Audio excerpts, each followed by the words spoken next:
Hello everyone, happy Friday and welcome to the replay. Today we're going to do something that's a little bit messy, but you can control the mess. It's also something that you can do with kids, and every card you make is going to be unique. We're going to be doing watercolor today, and then we're going to heat emboss. The heat embossing is not for the kids. That's something that you can do once you let the kids do the watercoloring. So I've got this craft mat out that's water resistant. And I've got a couple of water brushes. I have watercolor paper, but I'm pretty sure if you can use cardstock, you're just going to need to dry it really well so that it doesn't curl up on you. And then I've got some different color ink pads. Got this eggplant, sapphire, and raspberry. And you know what? Let's throw saffron in there as well. So you'll notice I've got the ink pad on one side and this little tray area on here. If you just press the ink pad together, you'll get some of that ink residue on this other side. That's exactly what we want to make some watercolor. So I'll set that one and do my raspberry. So you get that. And then I'm gonna just take my water brush and squeeze it to get a little bit of water into that brush. And then I'm just gonna rub it into that ink. Maybe squeeze a little bit more water. And you'll need a scrap piece of plastic packaging from anything. It doesn't even matter where it's from. So we're going to do a smush technique. So you take that yellow, you rub it on that all over. Let's get that watery. And then take your next color and do the same thing. It's okay with the same brush because when you mix it in, they're going to have some overlap. So it's okay to have that water just be mixing.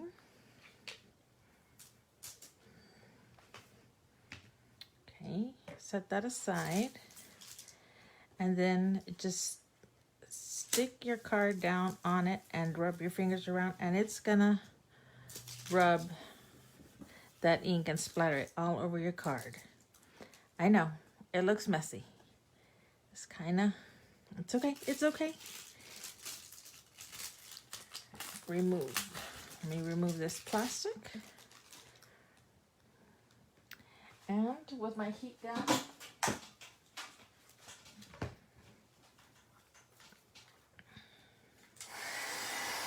just gonna dry that off.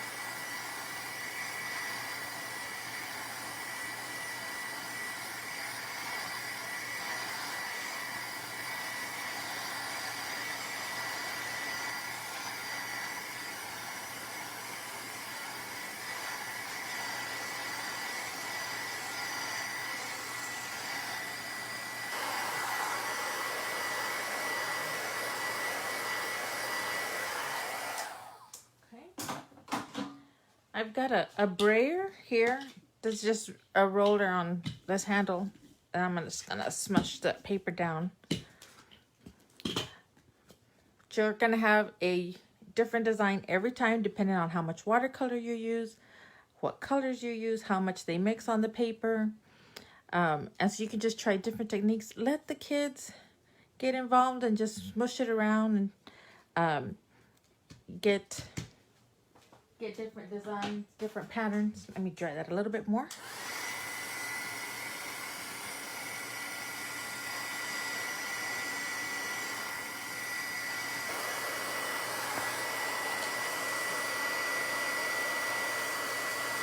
Try not to be too noisy with it. That's why I didn't do it long enough. But just depending on how wet you get your paper, you'll need to make sure that it's dry.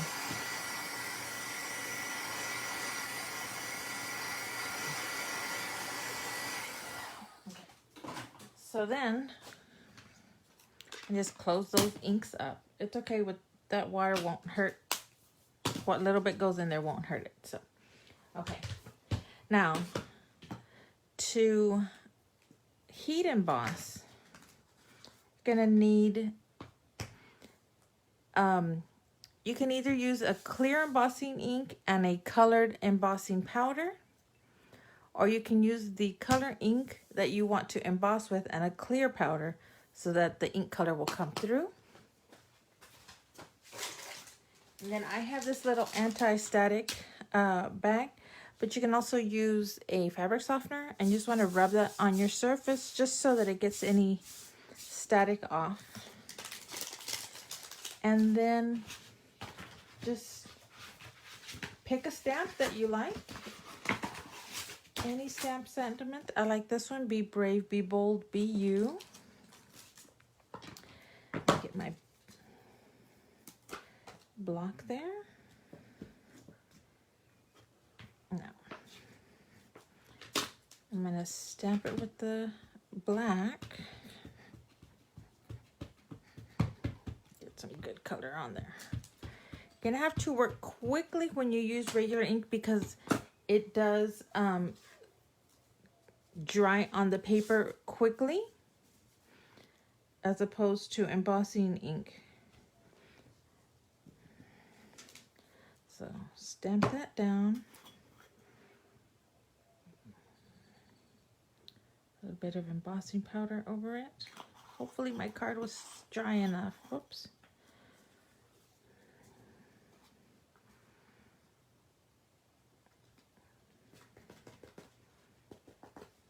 Should cover the ink, and then we'll have to, using the heat tool again, we're going to melt that embossing powder onto the card.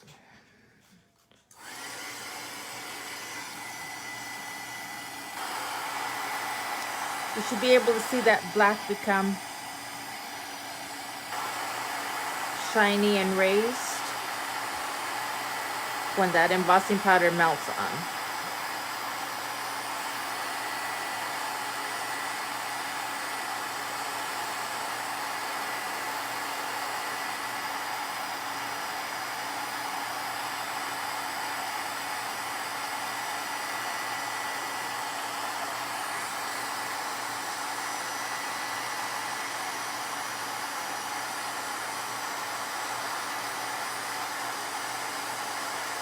There we go.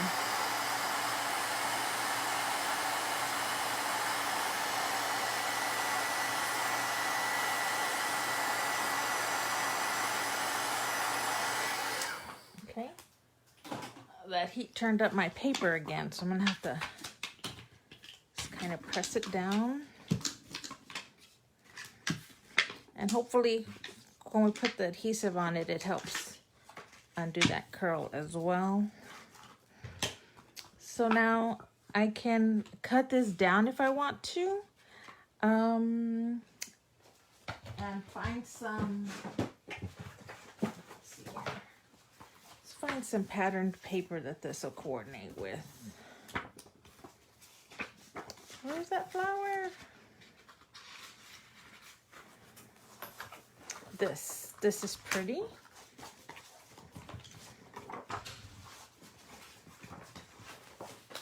So I'll cut this paper at 5 1/4 by 4. And then I'll cut this card down to be, let's do 3 1/2.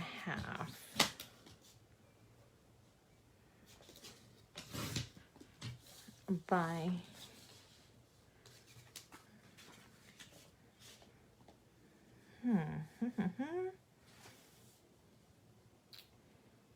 maybe by 4 1/2. Let's try that. Okay.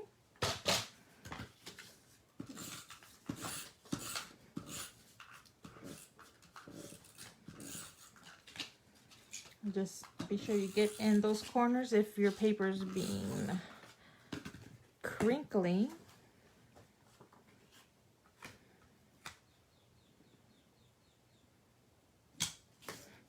There we go.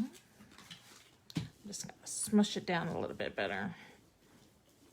Keep working that paper. And then, where's my card? Standard card base, 5.5 by 4.25. But how would that look with a little bit of shimmer trim? What if we take just a little bit, let's adhere it on, and then we'll add some shimmer. There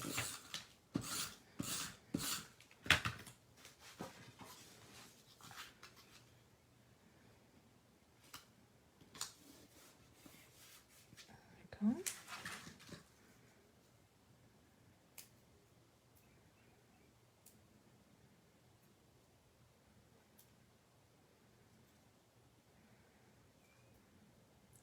Oh gosh, guys, you're gonna have to watch me try and take this backing off. It's a clear backing. There we go. It just rolls off. If you can get it to go.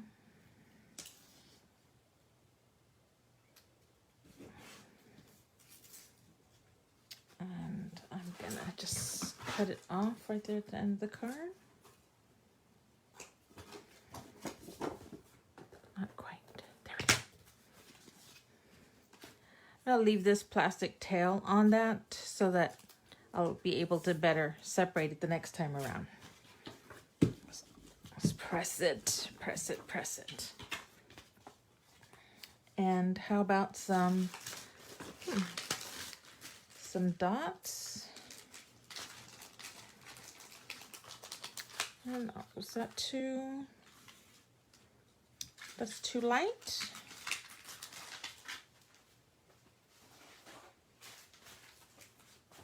Oh, these are cute. Let's try these.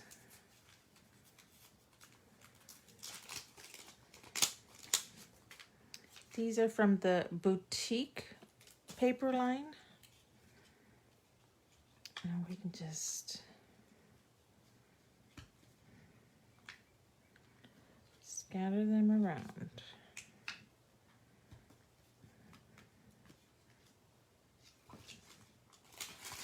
You know what? I even have some, how about some gold glitter gems to go with our sparkly side over there.